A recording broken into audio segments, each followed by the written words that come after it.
I've told this story before, but I want to tell it again. We've got about 140 people on Ustream. They probably haven't heard this story before, and it's just a pretty interesting conversation.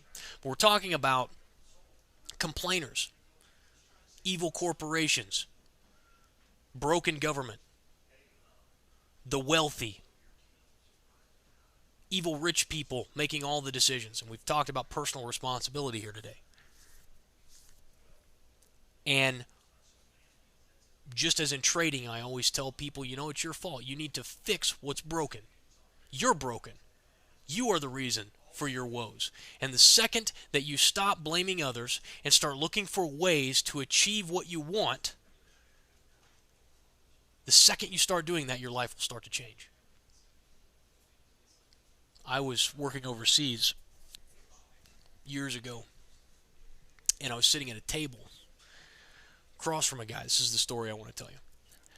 Sitting across the table from a guy, we're watching news, big screen TV. It's a big, like family table there, big TV on the wall. Fox News is on.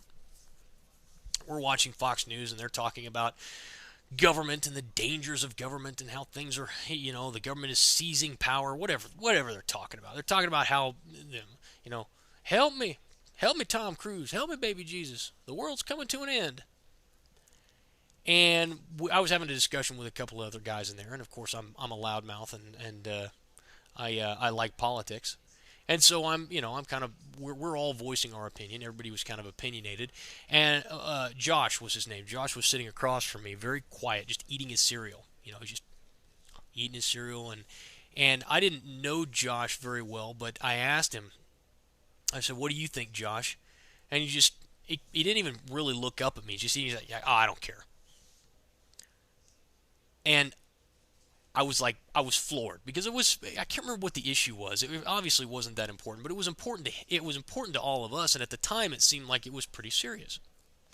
We're eating and eating. I said, "What are you talking about, Josh?" I said, "This is our government. This is, these guys make decisions that can really seriously affect our lives. How can you not care about what's happening around you?" And I will never forget this. He's eating cereal, and he just looks up at me, and he just drops his spoon right into the cereal.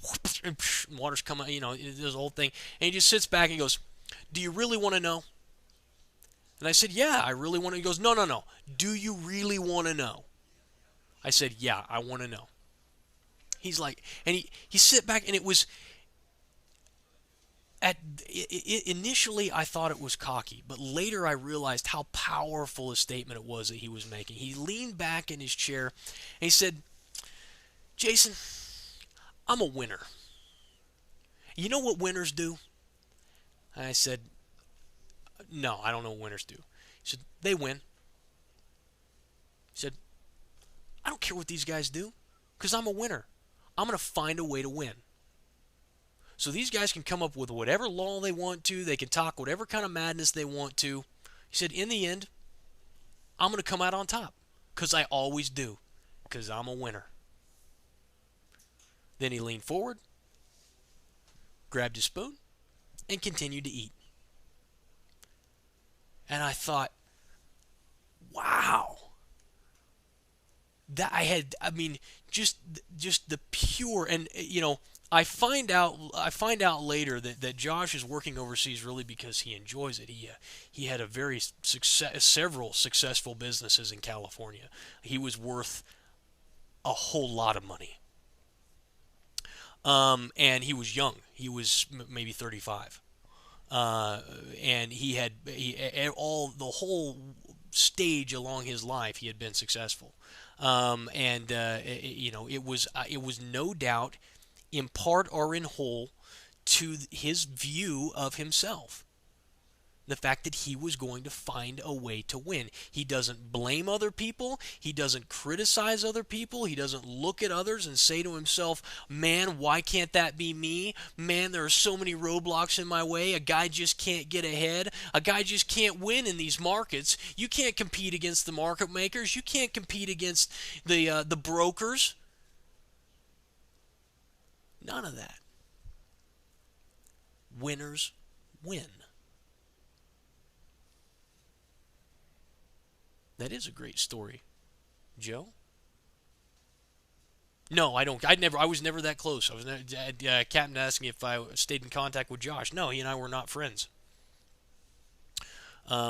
I never got to know him very well. He was very introverted. Um, but that is something that I have taken with me. That's one of those things that one of those people that you meet in life, one of those situations in life that you carry forward forever. It will that conversation will never that 3 minute conversation will never leave me. And anytime I start to question, anytime I start to get frustrated, anytime I look around me and wonder, I remember what Josh said, and it empowers me. So anyway, I just wanted to throw that out there for you guys who hadn't heard that story, and maybe give you guys a little bit of a little attaboy as we move into the holiday season.